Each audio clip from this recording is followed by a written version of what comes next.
From Spartans to Podcast Evolve, part of Evolved, your home for Halo, Podcast Evolve hosts original lore series recaps and monthly Halo news.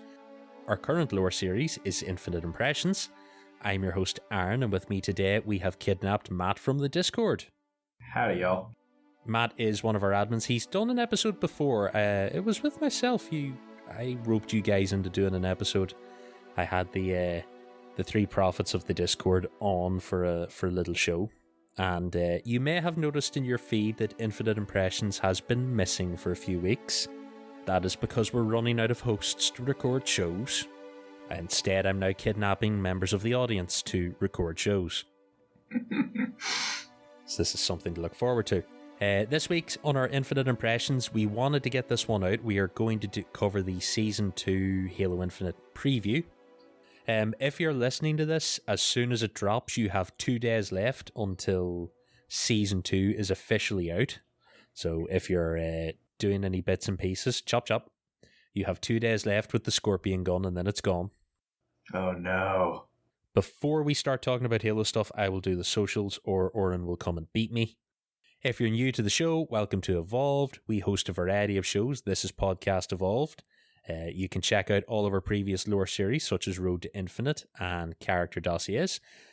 We also host Mission Debrief, Builds with Blocks, Halo TV Plus, Halo Gear Guide, Halo Book Club, and Halo Headlines. Halo Headlines is currently in a hole in the ground and will stay there for at least another 4 TV show episodes. But it will be back, I promise. Evolved is also partnered with HCS Pro Talk. It's a podcast where Josh and Will discuss all things competitive in the world of Halo, with an emphasis on community. Go and listen to their show if you have any queries, questions, or want to know what's going on in general. They are far more knowledgeable when it comes to multiplayer than me, and if you'd have seen my performance before we recorded this evening, you would understand why. You can learn more about all of our shows by visiting the website, that is evolvedhalo.com. If you're already a fan, we would like to ask you to take a moment to rate and review us on your podcast service of choice. We greatly appreciate the feedback.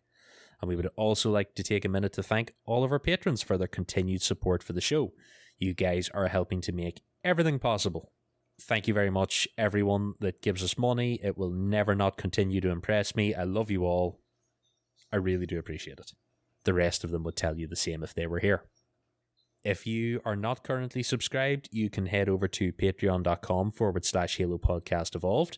You can learn about all of the benefits to becoming a patron, such as access to early episodes, unique swag, the podcast soundtrack, and the special Discord channel for patrons only. Ooh. It's the only channel where we don't berate you for not being in the Patreon. Yeah. We berate you for other things. Yeah, you do have to deal with the admins. It is a thing. We're only scary on days that end in Y. Yeah, pretty much. It's fine. It's totally fine. They'd have kicked me out of the Discord by now, only I'm above them, but only for that. Right. And finally, we encourage all of our listeners to support the show through Audible. You can go to audibletrial.com/podcast evolved, where you can get access to thousands of novels, guided wellness programs, and much, much more. Highly recommend the Expanse novels. They are all finished and up to date. I actually just downloaded the short story collection, so I'll be listening to that this week. I do need to find some new stuff to listen to. I think I have a hankering for some Stephen King next, so I might give that a little look. I think you should try the guided wellness program so we can find out what they are. Maybe I will download a guided wellness program. Right, I will report back for the next show. I will find a guided wellness program and I will listen to it. And I will give us a quick review on the next episode. Last week in Zeta Halo. Now, to pull this one out of the bag, originally we had no Halo to talk about, but we played some Halo. So first, I think we should talk about the no Halo, because that's really what our audience have come to expect from us. So, what non-Halo have you done this week, Matt? Apex Legends played very poorly. I continue to play for some reason, even though I'm terrible at it. Oh, no, don't say that. I'm sure you're not that bad. You were like the best of the three of us nearly in Halo all night. Ugh, that's not saying much, though. I know, I had the same reaction when I came the top of the team that time. I've never actually sat down and played Apex. Is it enjoyable? It's fast-paced. It's fairly easy to pick up. And if you die, you don't feel too bad because you get into another game about 2 minutes later and you die again about 3 more times. So it's at least not too brutal to lose like the other battle royales I've played tend to be. That's not too bad. I'm just really not a competitive person these days, so I haven't had a look at it. And the last time I dipped into that universe was probably the first Titanfall. If you like Titanfall, I mean, it's the same developer, so it plays about the same. It's got a lot of that same kind of fast-paced movement. Gunplay feels real tight. It's fun. Have they added the Titans into it yet? Can I have a Titan yet? No. One of these days, I'm sure we'll get some special event with Titans and everybody will lose their mind. I like Titanfall. It's a good game. I've never gone back to it. I did try the second one because it's on, I think, EA Play or EA Access or whatever that service is called when they rolled that into Game Pass, but I only played a couple of missions and then I got distracted because something else came out and I just never went back to it again. But the single player is phenomenal. I'd recommend jumping on it. Apparently the online is a cluster of PC hackers and cheaters, so there's really no way to play that. Yeah, I think I got as far as the level with the factory building, like the colony stuff. I think, is it, oh, I forget the name of the level, the one with the like time travel mechanic. I've always heard that it's the probably the high point of that campaign. It is, and it gives me very Banished drop pod, whatever those little bases are, the same kind of vibes there where you're running through and seeing these buildings being built before they get dropped down to the planet side. Yeah, it was good. Like, I enjoyed what I played of it. I never got back around to it. So I downloaded GTA 4 because it was on sale. It's the only GTA I've never finished. I was like, maybe it's time to go bowling again. When did 4 come out? Because 5's been out for like 47 years now. So I think GTA 4 came out. I may have still been in school. That's how long ago that was. It could be 15 years. If you told me it was 20 years ago, I would believe you. 100% I would too. Because we're on like our 75th iteration of GTA 5. Yeah, it used to be the Skyrim was coming out on everything, but I think we've surpassed that into GTA 5 now. Yeah, funny. I did notice that the online only bit was on sale for like £8 as well. And I was like, ooh, no. I'm not spending £8 for the online mode only, because in my head, GTA Online is still that broken mess that took 35 minutes to load into. And there was always some jerk running around killing you the second you spawned. Yeah. It seemed fun in theory, but I really just needed a world where I could play with just my friends and not have to deal with assholes. Yeah. I don't think I'll go back to it, so I'll probably be all right. I am sad that we never got GTA 5 story DLC, because online became the biggest thing in existence. Yeah, that was kind of the push away from single player. Started with GTA and Destiny, I feel like. Ah, well, someday. Right, well, going off that, we will talk. We did play a little Halo, so I decided before we started to talk about Season 2 that I should jump online and play a little Season 1. I mentioned it to you. We played a few games, so I played a couple of warm-up games of bots, because that is one mode I deeply appreciate.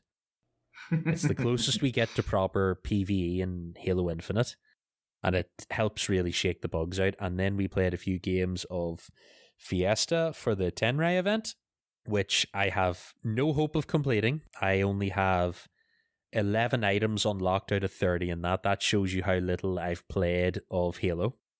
Now, to be fair, I am sitting at 96 on the regular season pass. I have a couple left to unlock, but once I got the Virgil, I can't remember what the last one was. It may have been the Virgil AI, or else it was the Virgil like tag for my guns. But once I got that, whichever one of those was nice and high, I sort of took a wee break and then fell down the Destiny rabbit hole again. But I had a pretty good time. I'm still getting some lag issues even when we played tonight, so I have a feeling that may just be my internet setup, and there's no way around that.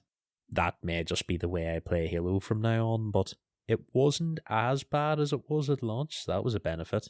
I've noticed it kind of comes and goes. Some games I feel like every shot's registering great, and other games I'm getting shot around the corner and can't even see who's shooting me. Yeah, see, that's the thing that makes me doubt that it's my internet, is I'll talk to other people and go, yeah, no, I have exactly the same experience. And I'm like, well, I suppose I don't have this issue in other online games, but then again, I don't play a competitive or PvP in other games. But even in like Destiny, I never noticed that. I'm like, occasionally I'll shoot and then realize I've loaded into somewhere else and I wasn't actually aiming at the enemy I thought I was, but it doesn't happen too often. But a lot of times in Halo, I will run out a door and then reappear back inside the doorway and be like, oh, I've got to do this again. And then I run outside and get shot. That's more of the issues. It's more than any of the issues I've had. So it could be a combination of the two. It's probably put me off quite a bit of playing because it just becomes very frustrating and then I'm very angry.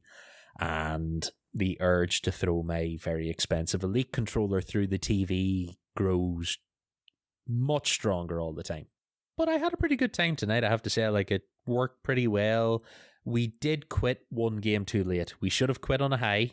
We were doing fantastically in the second last game, and we decided we could squeeze in one more, and we got fucked. I got a nice double kill right at the end to save us from getting spectacular. I just want to shout out to myself. I still went negative, but... We will take whatever congratulations we can. That last game was a little bit rough, but it was a lot of spawning with bad weapons, which did not help. Kind of hard to fight a sword rocket with a pistol and plasma pistol. Yeah, I had that quite a few times, but overall, I actually still doing all right. I'm curious to see. Now, we will go into our... This will bring us nicely into our Halo Infinite discussion for today, because we're talking about Season 2, and we have the Season 1 outcome report to discuss as well, so we can discuss that in a minute, because they do address a few things here that might be relevant to some people. But before we do that, we will talk about our last episode of Infinite Impressions, where we covered the Spartan logs in Halo Infinite. I personally think they may be the best set of audio logs in Halo Infinite because they tell one long, consistent story, whereas a lot of the other audio logs are relevant to the outpost or area that you're in, things like that, unless you have the Banished logs, and then they're kind of their own little consistent story sometimes. These audio logs, I'd say listen to these before we eventually get Rubicon Protocol, because they're going to tie into that, and it's going to be one of those events where, kind of like the Flood with Combat Evolved, we're going to know how the story ends, but I'm hoping that, like the Flood, the bits not directly relevant to the game will be the interesting bits. Although I think a lot of Rubicon Protocol will take place in the time between the opening cutscene and Chief getting picked up in the Pelican, so we'll hopefully see how that goes.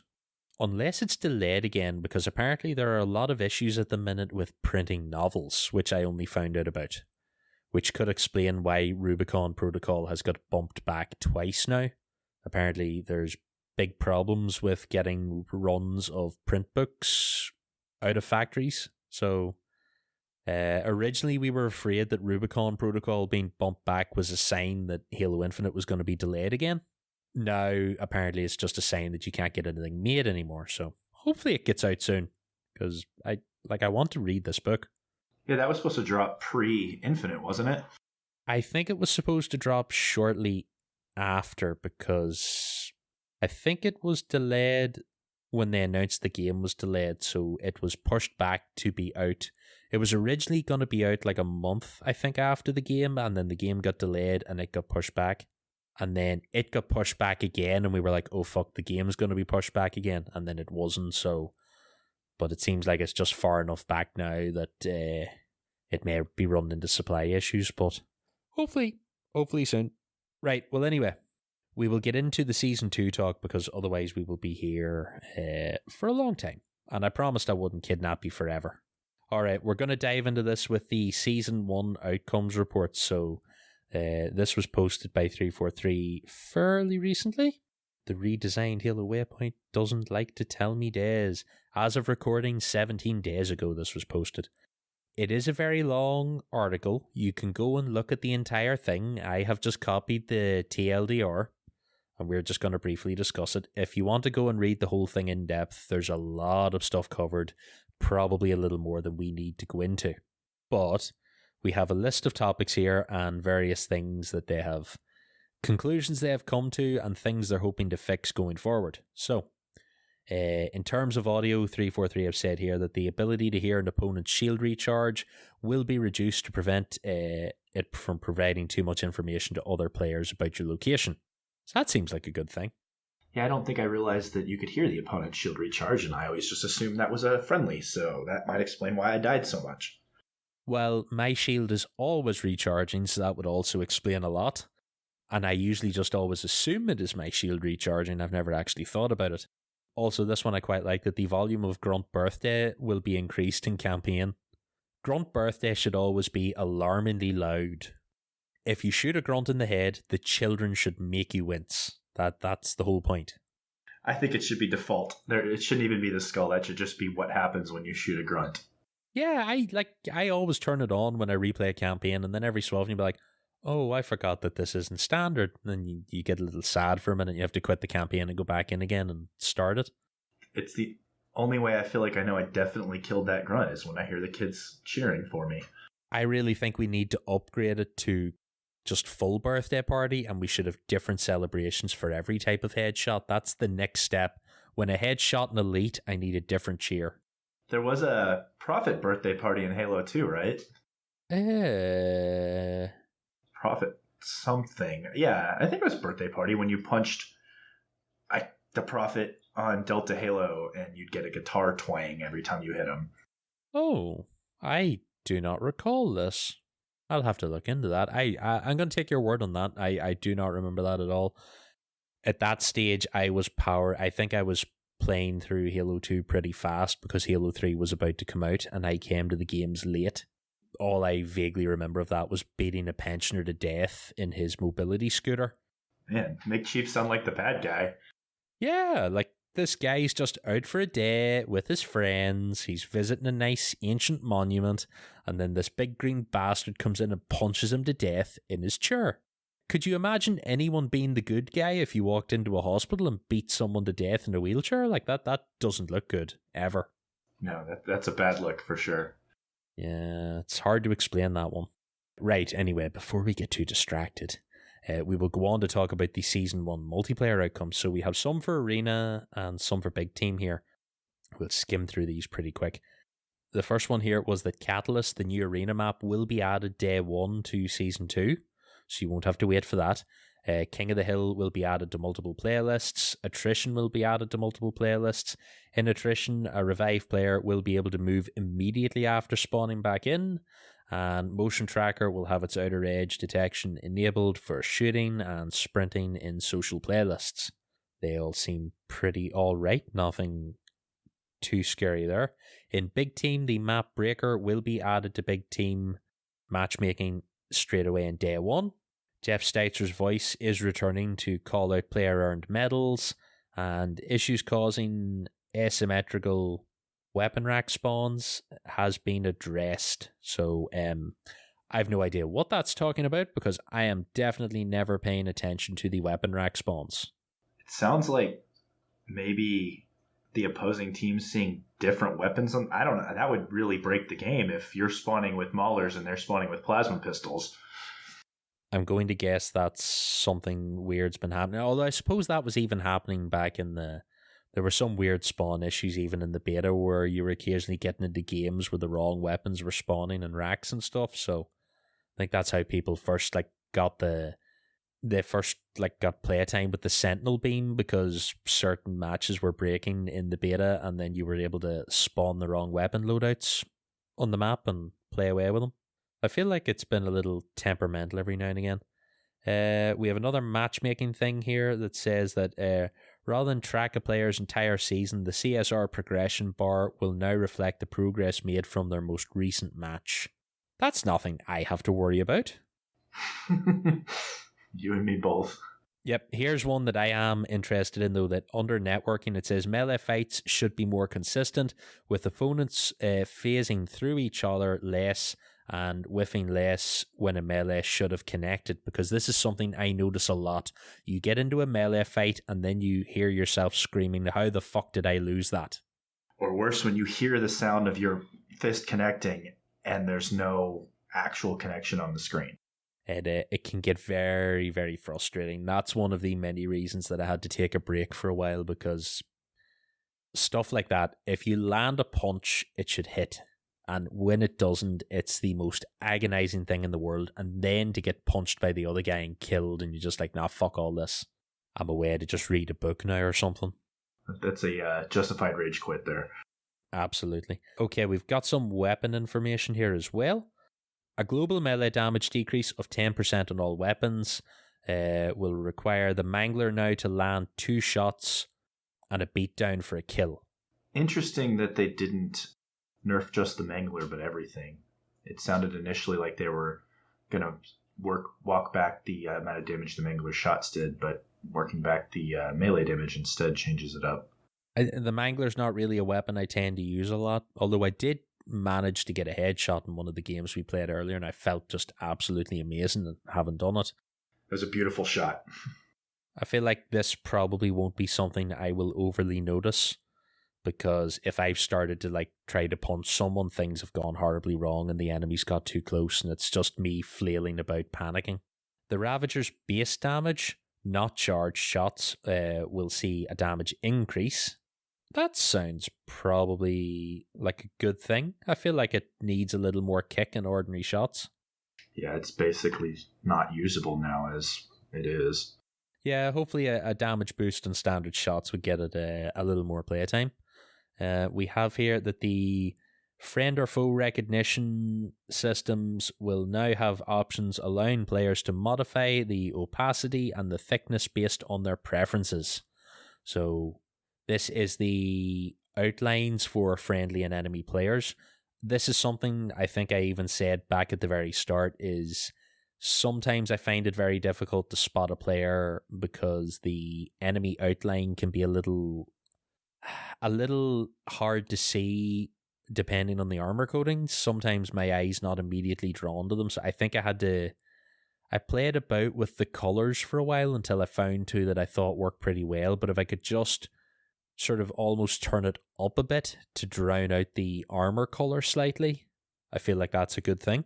Yeah, that should be helpful, especially for people with a little less acute vision. Yeah, I feel like even if you turn it up completely so that your enemy players are just red, it's all right being able to see your team colors, but I don't necessarily need to see the armor coating of the person I'm shooting. I just need to see that they're red and shoot them. We have 20 years of Halo where team games you didn't get to pick your color, so it doesn't really feel like it's going to mess up the gameplay too much. No, I don't think it'll cause any major issues, so hopefully that works. Right, what have we got? Some equipment information here. So the drop wall will see a slight performance increase, and overshield will provide slightly more shielding, so it'll be overshield. Vehicles, chopper collision splatter damage will be increased. The Banshee's agility and damage output will be increased to improve its role as a strike fighter. Warthogs and Razorbacks should be more resistant to flipping and bouncing. Those all sound great. All sounds pretty fair. In the shop, bundles will have more consistent value across different offerings. I think this is a good thing because I have not spent a lot of money in the store, whereas in a certain other game that Bungie makes, I seem to spend money far too often on cosmetics. And it would be nice if 343 could tempt me. I have yet to see anything that tempts me. Those cat ears, I know, do a lot of people, but they didn't do it for me. Sorry, Krista.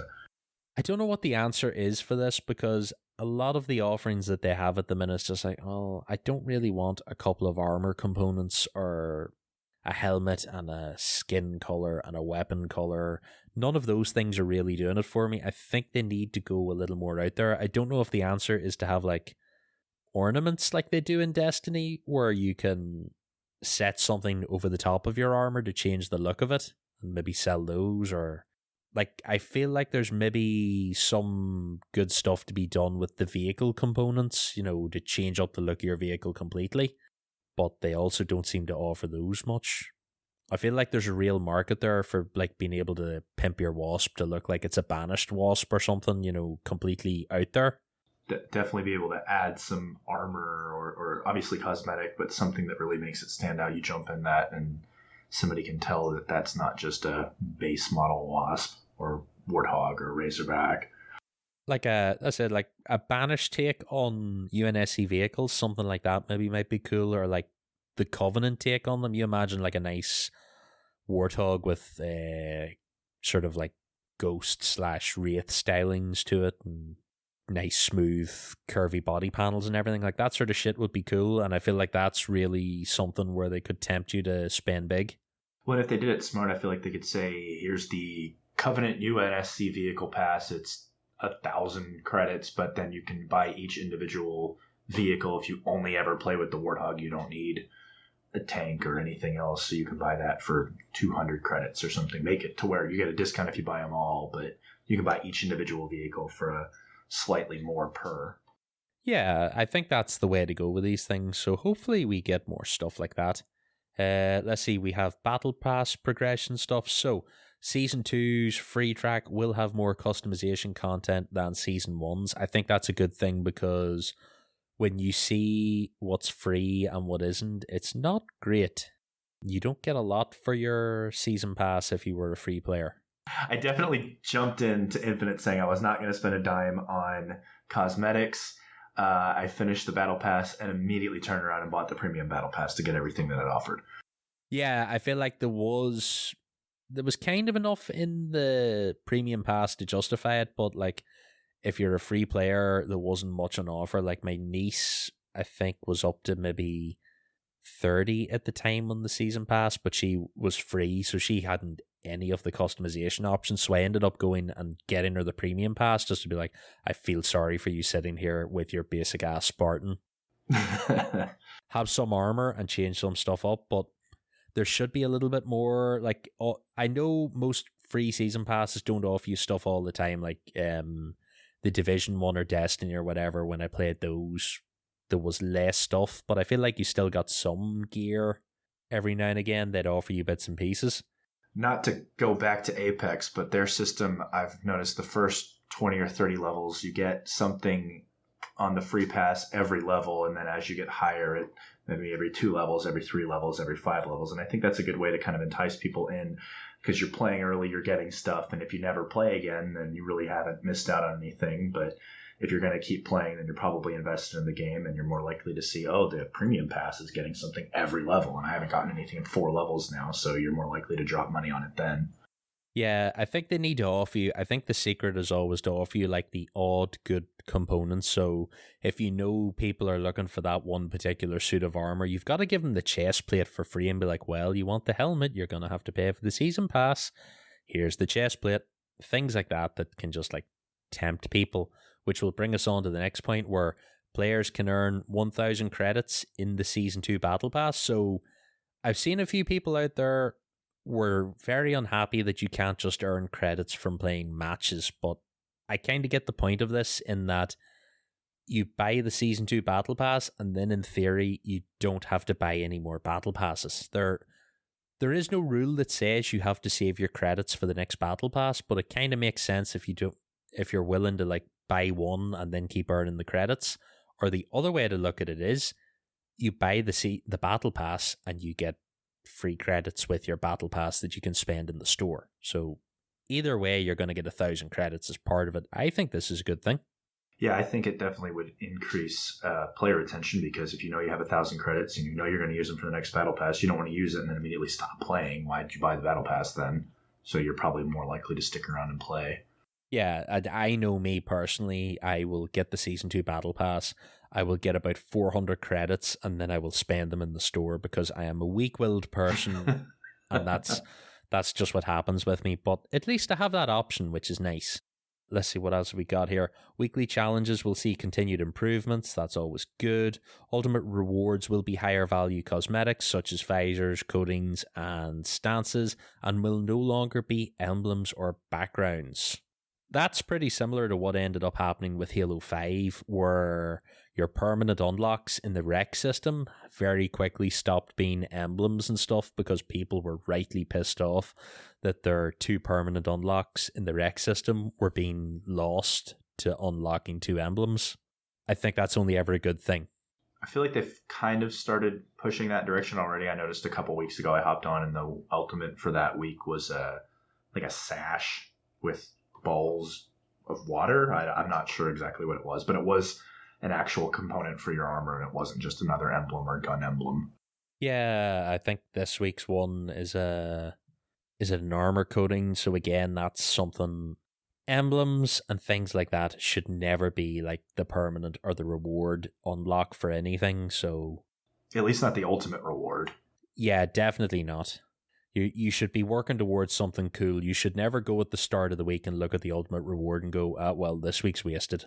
Or I can skip this week and go play something else. Like, that's not what you want. I think that's only ever a good thing.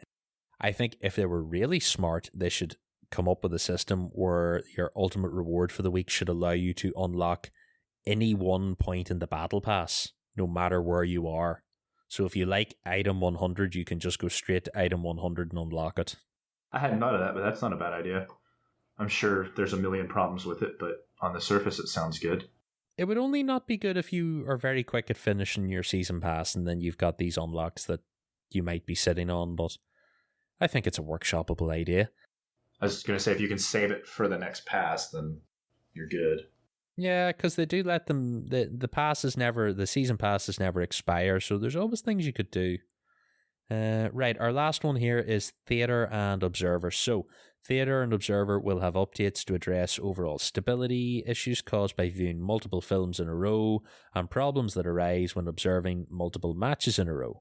More stability, always a good thing.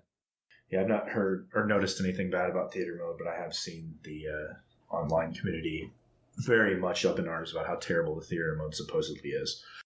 I don't even think I've fired up the theater mode in this, so again, I'll take everyone's word on that. It's not something I tend to use much at all these days. What we're really here for, the meat of this episode, is the Season 2 preview. Actually, just before we go into the Season 2 preview, overall, from what you've played of Season 1, what do you think? Were you happy with it? Not been happy with it? Gameplay was generally Halo. It felt like Halo. It played like Halo. Obviously, there were moments where I, like you, wanted to throw my controller through the wall.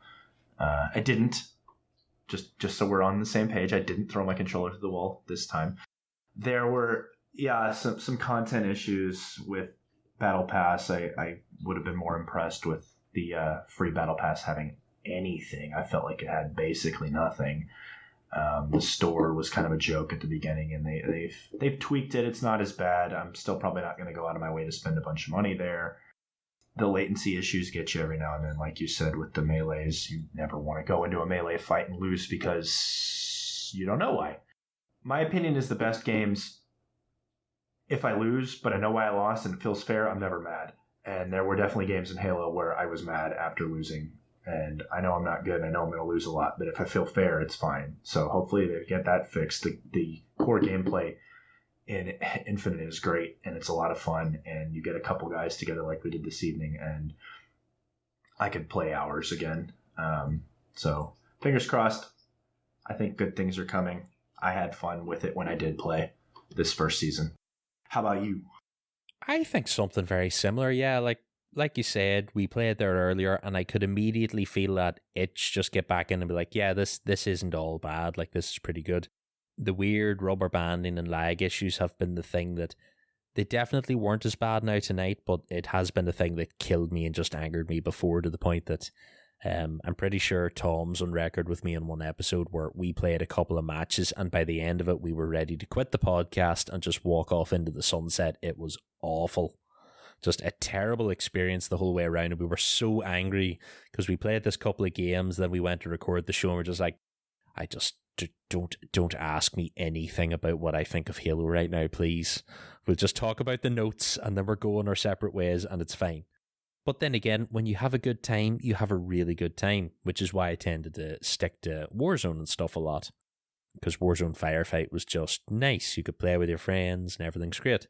I think they're getting on all right. I think if they can, as we go through now the Season 2 stuff, as they address more of these little issues here and there, I think they'll do all right. And I've had a good time with it, and I look forward to seeing what they come up with and add to it for the next few seasons. So going from that, we have the Infinite update for April 2022, which is the road ahead. The first thing I have here is a little quote from 343 at the top of the post, and it says, we want this roadmap to be accurate and reliable. Some items and dates are certain, and these are clearly listed. Others are marked as targets or goals, and they will become more certain over time. The roadmap timeframe will also expand as we announce longer-term initiatives. In other words, this roadmap is an evolving document, and we'll let you know when we make changes to it, which is always good. I do like to have a rough idea where we're going, even if we don't know everything that's coming for now.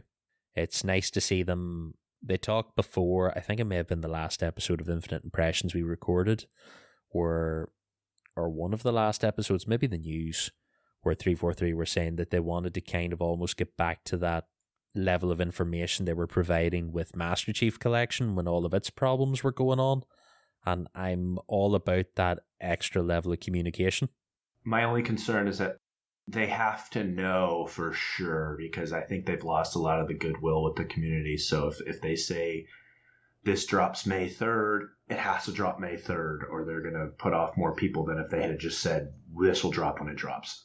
If they don't have a date locked down or narrowed, just say it's going to be Season 3. Don't tell us it's going to be launched in Season 3 if it's not, because we're now into this problem again where online co-op got delayed in Season 2, and people are pissed, and I get that. And if they had have just said it's coming Season 2 and it won't be at launch, or it's coming Season 2 and it might be at launch, people would have been fine. Like, they would have been annoyed, but at least they wouldn't have got their hopes up. So they do absolutely need to hold off until they have a solid date, and then I don't know, if they have to like bus in developers to finish it in time for that date, they need to hit it.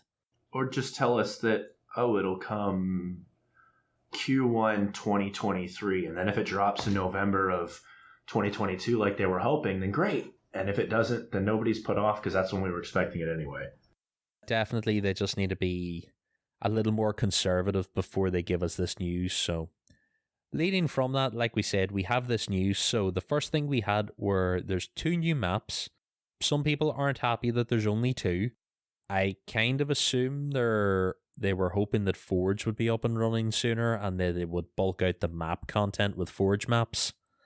It was very much a Halo 5 sort of thing, where you got a lot of very Forgey feeling maps scattered in through matchmaking to like fill things out. I wonder if they have a couple Forge World type maps planned for when Forge drops that'll be, like you said, that'll round it out, but it'll also be maybe 2 larger undertakings where it'll feel like a bunch of maps within one map. I'm wondering that as well, and then I assume they'll have the couple of pretty standard, these are 343 authored Forge maps, and they'll kick it off. So I'm kind of hoping when Forge comes out, maybe we get 3 or 4 343 maps, even if it's only 1 or 2 map worlds. We get a couple of different things in it just to fluff things out. Maybe a couple of fan favorites rebuilt in Forge, that sort of thing, just to pad everything out. I can live with 2 maps for now, provided they're good. So we've got Catalyst, which is the arena map, and that is the one you'll see pictures of it. It's set in a Forerunner facility of some description, looks a little overgrown.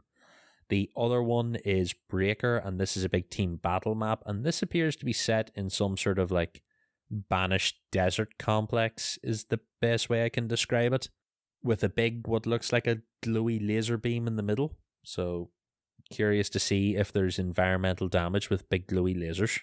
I'd be curious to see if that kind of previews maybe some campaign DLC too, because we don't go to any deserts on the actual campaign. So fingers crossed, maybe some environmental changes. That is true, because the closest we get to desert is that bit at the end of the campaign when Chief reappears out of the portal. That clearly looks like it was set to be Desert World. Exactly. I hadn't even thought of that before you mentioned it. So that, yeah, definitely up to get a little more info on that. We've got some new modes coming as well. I don't actually know what the temperature in the community is with this, so you'd maybe listen to Pro Talk to see what the guys say.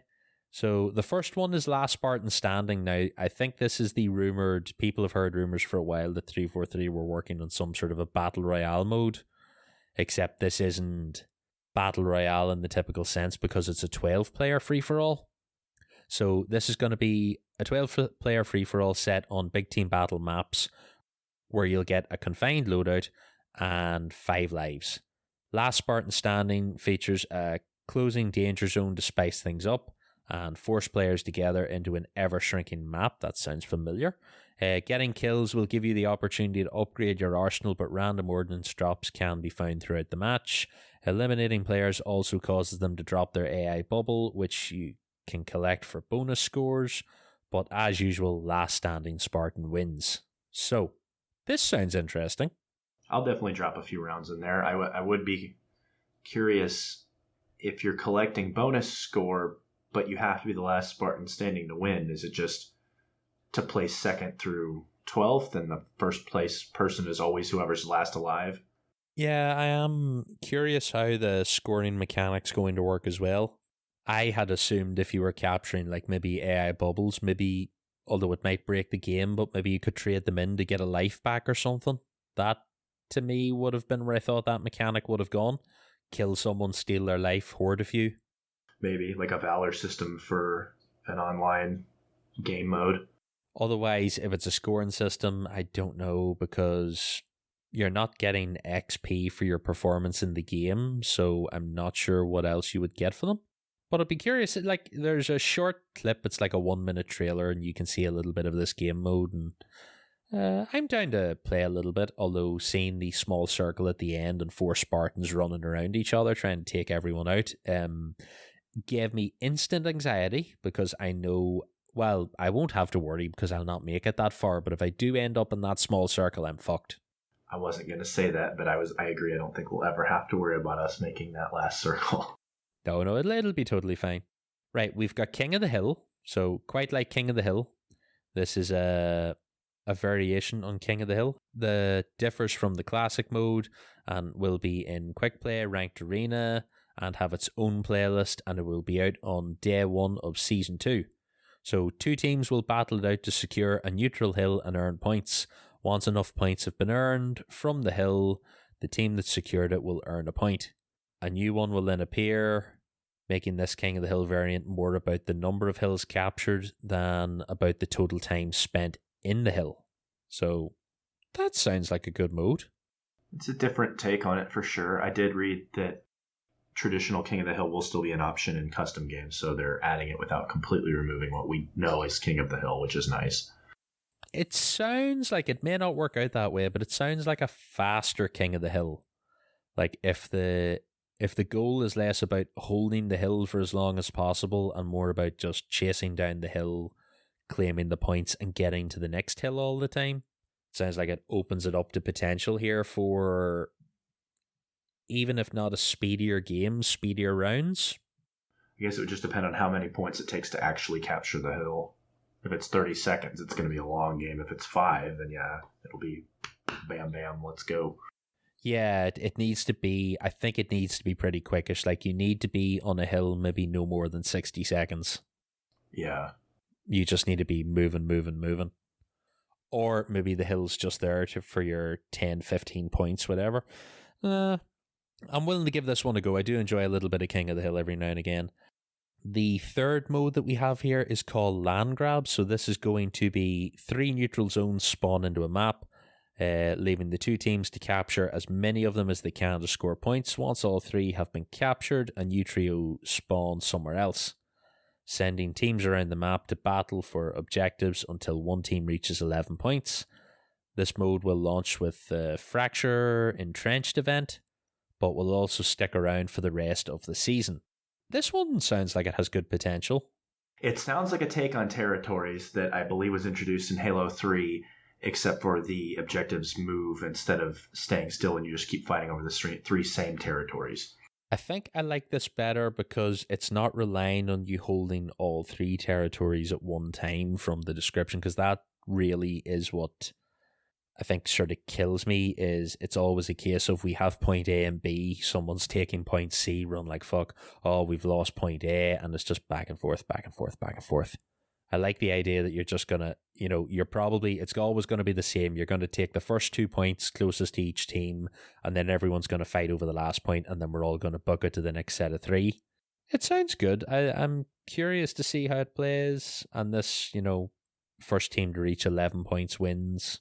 You're not relying on too much, I don't think. As long as you can keep the other team distracted, you have a pretty good shot at it. I'll give it a go. If it turns out to be too much high pressure, I'll be all right with it.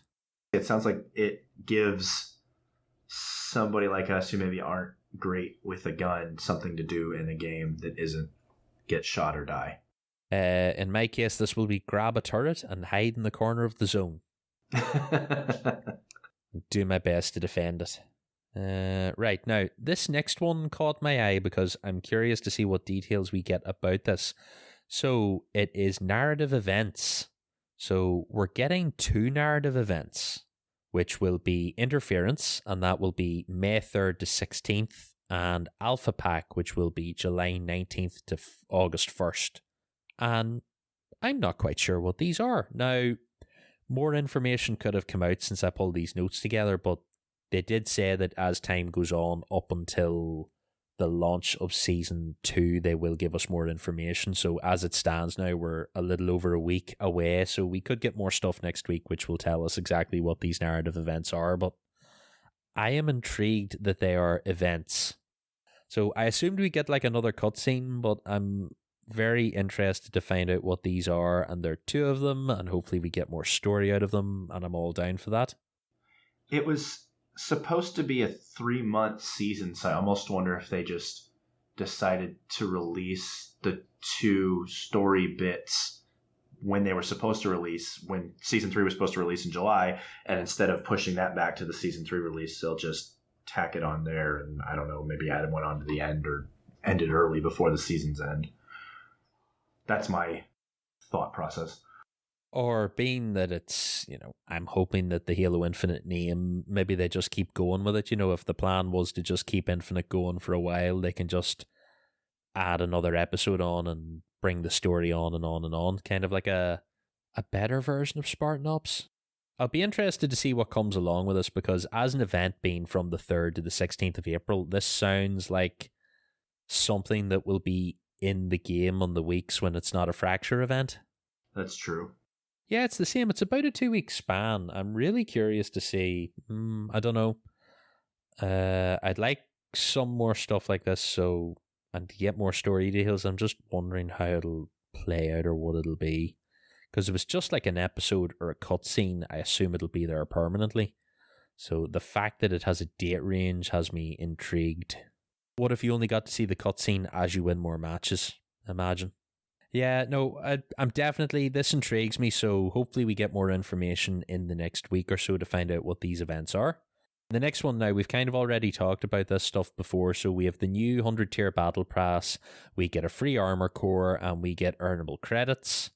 I'd like to see what the armor core is. So the armor core for season 1 was the Reach core, wasn't it? And then there's the Tenrai core is the Fracture event, so we'll get another core, and then we'll have the new Fracture core as well.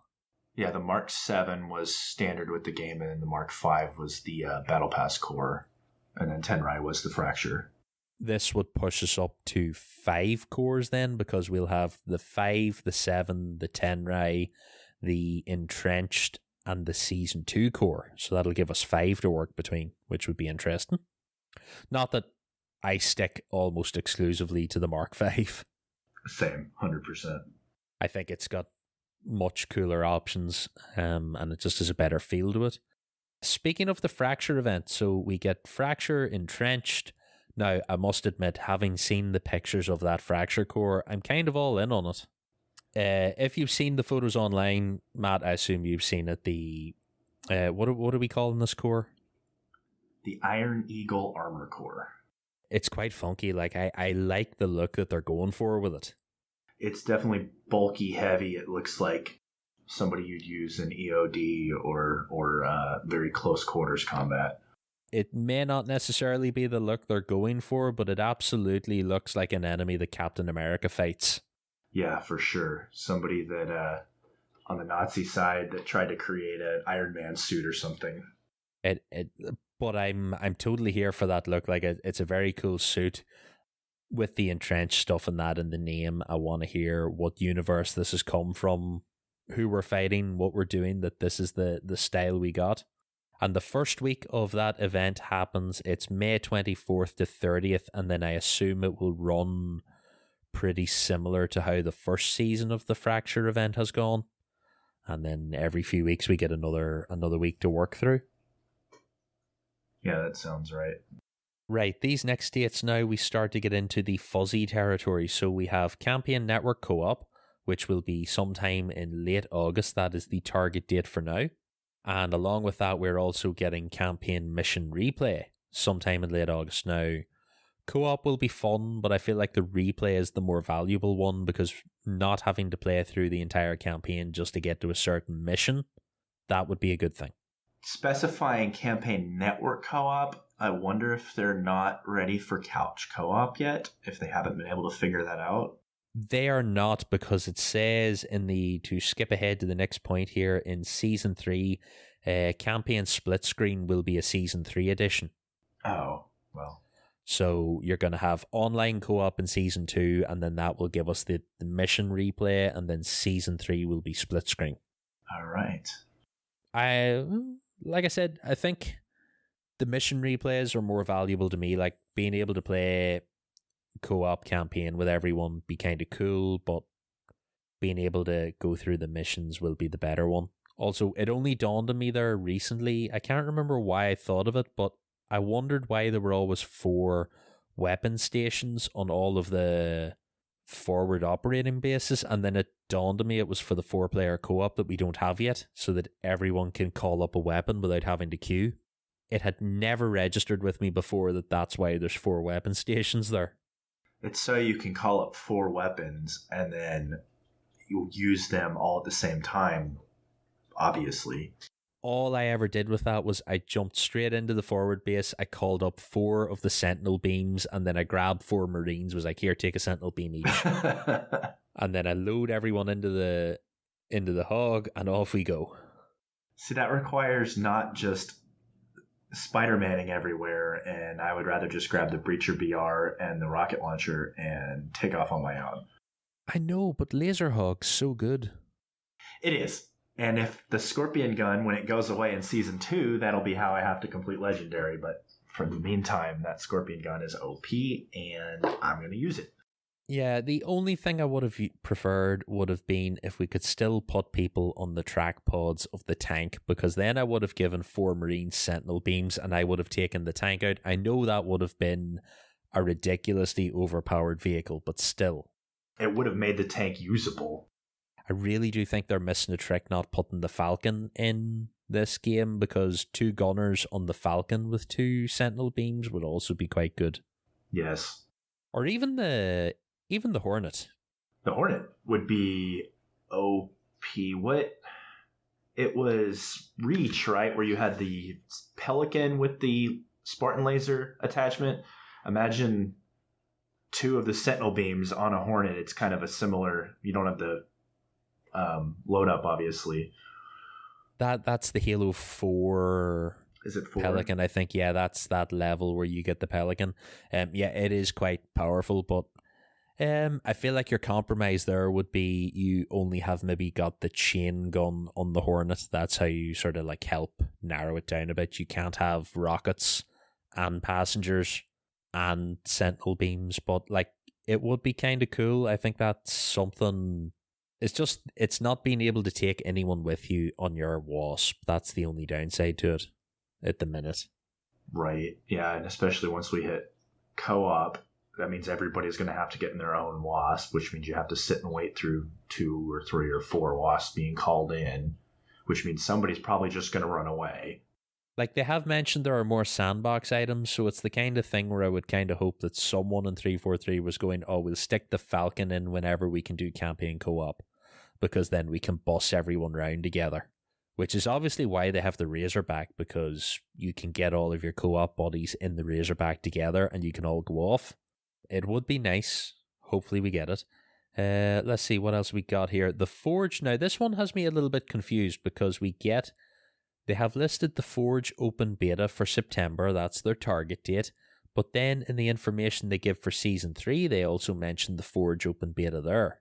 And the way that the post on 343's site was worded made me feel like Forge is still a Season 3 thing. And it said that once the open beta landed, Forge would stay in the game and be worked on. So I don't know if that was just a typo or a problem with the graphic that it's mentioned twice. I wonder if it's maybe they're hoping for September, but will for sure be ready by Season 3. A little hedging their bets a little bit. Yeah, if they had have said like closed beta or something in September, I would have got it, and then open beta in November, but it's just the way it's worded. It sounded very much like this is a November thing, and then once we release it to the public, we're going to keep it in the game, we're going to work on it from there. Like they've been testing it for a while. You can go online and look at footage of the Forge mode at the minute. A lot of people have access to it and they're working away at it.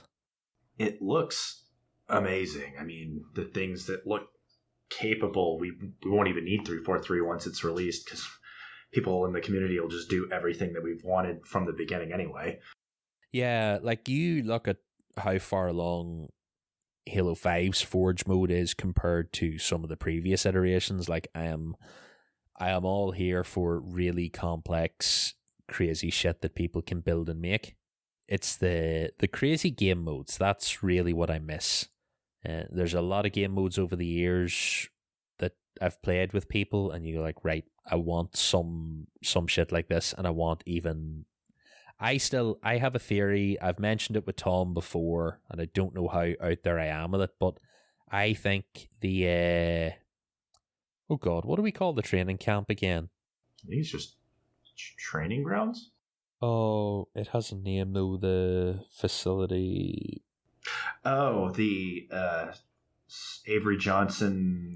Yes, Military Academy of Military Sciences, or whatever it is. I had a theory for a long time that I think that's all Forge built. Yeah, I could see that for sure.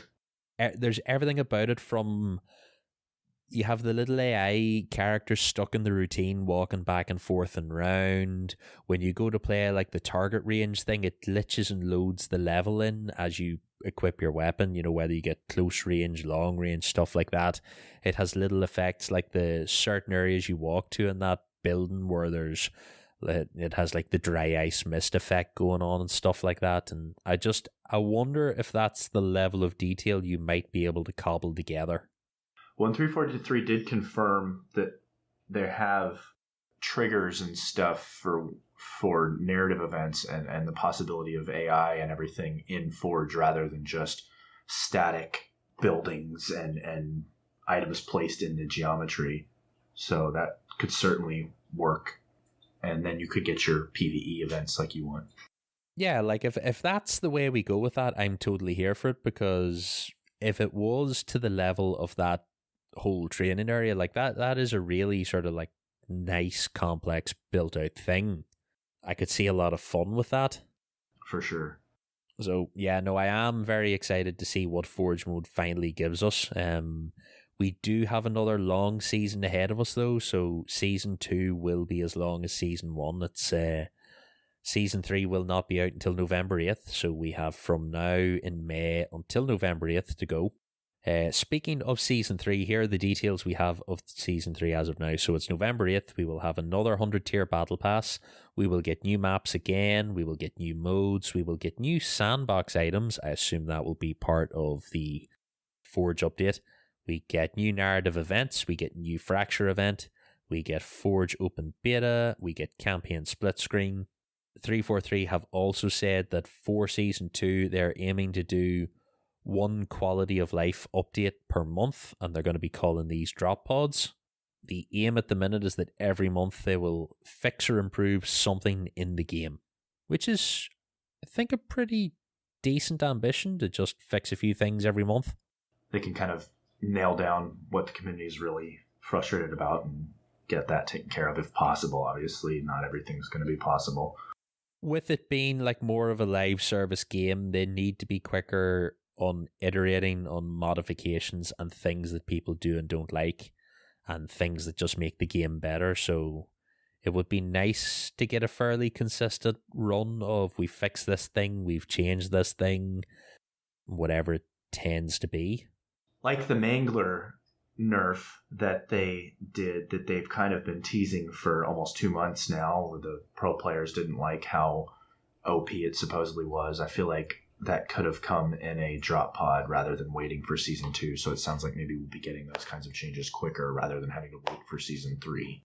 Yeah, I like the idea that, yes, we get hopefully by the time we get to season 3, they're sort of caught up, and then whatever stuff comes out in season 3 and is a bit weird, maybe they can start to like get a handle on that pretty quickly. And if the seasons are eventually, the way I read the stuff 343 put out, it sounds like they're hoping that by season 3 they'll be able to hit the 3-month season cadence that they want. So if that's the case, it would be nice to know that season 3 drops and you get a couple of things fixed every month, and then season 4 comes out and you get the same stuff again, and that they're not having to artificially extend the seasons to get on top of the workload. All sounds pretty good and pretty solid. It's good to know what they're doing ahead of time. I know we don't have a lot of details and everything, and it'll not please everyone. The 2 map thing, I think, is going to be a big stick for a lot of people, that it's only 2 maps for a season. But 2 maps every 3 months would be fine. But because this is another 6-month season again, you're basically just getting 4 maps in the first year, which is a little on the low side, but I don't know how much I expect them to be able to get around that. So looking it up, it looks like Halo 3, we got the map packs about every 6 months or so, and there were 3 maps a map pack. So if we can get to 2 maps every 3 months, we're looking at about maybe even a little bit more accelerated schedule of map releases. So I don't think it should be as big of a deal as maybe it seems at the beginning, just because there aren't that many maps. Yeah, I kind of think that I'd say Forge has a lot to do with this. I think they'd aim to have 4 maps done, and then that was going to be 2 seasons, so that was 6 months, and then Forge was going to drop, and then they'd be able to like bulk it out. I still think we'll get 2 from the ground completely built maps every season, but I think we'll get a half dozen 343 approved Forge creations as well. Like once Forge is up and running, that's an easy way, like what they did with Halo 5. But I think we'll get two maps built from the ground up, and then the rest will be padded out with community created stuff, or maybe 343 created stuff in Forge. But now that the first 2 seasons have had to stretch out so far, it's left them lacking in stuff. But I suppose you can't pull maps ahead of when they were supposed to be released, and you know, the season 4 maps are probably only in a concept stage right now. And if the majority of the season 3 maps, as I assume, will rely on Forge in some way or another, you can't pull them forward without the Forge mode. So they're kind of stuck in this land at the minute of going like, I promise we've got stuff, but we just don't have much now. Yeah, I'm cautiously optimistic. I mean, MCC was on fire for 3 years. It was awful. I don't think I played it for 2.5 of those years after the initial shine wore off, and now I play it every week for game nights, and that's another sometimes 15 years after the game, 20 years after the game's released. So if we can get to that point in Infinite, I know it's kind of a tough pill to swallow that the game wasn't where we wanted it to be at launch, but cautiously optimistic we still get a game what we want and we want to play. I don't hate it. I really wish there was an option that wasn't PvP. That's really if they add that, I'll be back in the morning, not a problem. I'll actually have to go and fire up to talk about Master Chief Collection Flood Firefight. So I'm going to have to go and give that a go. Oh, that's fun. I think I'm the same. I'm cautiously optimistic, but there's a lot to be said for Season 2 being the last season of the Battle Pass that I'll have to spend real money on, and then just work away and play it from there and see how we go. But I do think I'll probably pay a bit more attention to this season because the Fracture armor holds my interest a lot better than the Samurai armor did. I'll hope to see more of what that armor core looks like and the options that go with it. I think that'll be more fun, and I hope they don't sell as much of the cool stuff separately. Give us more bits and pieces with this event as part of it. Maybe more variations on a theme. You get the kind of main gray core component helmet or whatever, and then the store will have neon pink or cat ears or changes in that, but you'll still get the base component if you like it in the Battle Pass. I will also say that one of the things I read, I wasn't going to go too far into it because there's a whole lot of stuff, and 343 don't actually say anything, but they did say in the feedback they noted that players do want to be able to mix and match components between armor cores, and they said, well, it's not something they would be doing now. It is something they've heard from the community, so I would very much like that idea of maybe giving you an armor core where you could pick and mix, because I think that would be fun. Like it's definitely one thing that is missing, is that like that Mark 7 armor core, I don't like most of the options with it, but if I could pull a few pieces off the Mark 5 and maybe a few pieces off the entrenched core, like that would all work pretty well. As much as I hate the number company bad idea some people seem to have, there are plenty of videos out there where the bots have mix and matched armors, so I don't quite understand why we can't do that if it's a technical capability of the game. So hopefully that is something they can fix fairly quickly if it's a bust, or implement if they didn't ever mean for it to be there. Oh, right. Well, I suppose we could talk all night, but we'll have to wrap this thing up at some point. I am cautiously optimistic for Season 2. I'd say I will finish the Season 1 Battle Pass this weekend because I'm 4 levels away from the end, so I will wrap that up and be ready to roll then when Season 2 comes out and see how we're going from there. Right, that will do us for now, guys. And normally this is the stage where I tell you what our next Infinite Impressions will be, but honestly, at the minute, with the number of shows we're putting out and how sort of stretched we are, I'm not actually sure if or when the next Infinite Impressions will come out. It could be the last episode that got delayed, which will be the Memory Agent podcast. We're going to cover that, so it's worth giving that a listen. As I said, we haven't got round to that episode yet, but it will hopefully be soonish. So if you want to go and listen to that podcast and be ready to roll, you can join us for the next, hopefully soon, Infinite Impressions. We are also at the end of the month, so next week will be a live show, hopefully. I'll have to beat some of the other hosts around the head and drag them kicking and screaming onto Discord to record that. David. Yes, David. We'll get them on. Alright guys, thank you for joining us once again. You can find every episode of all of our shows over on the website, evolvedhalo.com. You can also search for the unique feeds. If you want to listen to everything we do, go and look for Halo Podcast Evolved on your podcast service of choice and subscribe to the main show. Another special shout out to all of our patrons for helping make everything possible. Head over to patreon.com/Halo Podcast Evolved to learn more. And finally, if you would like to leave us a voicemail with your thoughts on Season 1, Season 2, or anything else Halo related, you can give us a call on 205 Evolved. That's 205 386 5833. And I have been your host, Aaron. And until next time, Evolved. Evolved.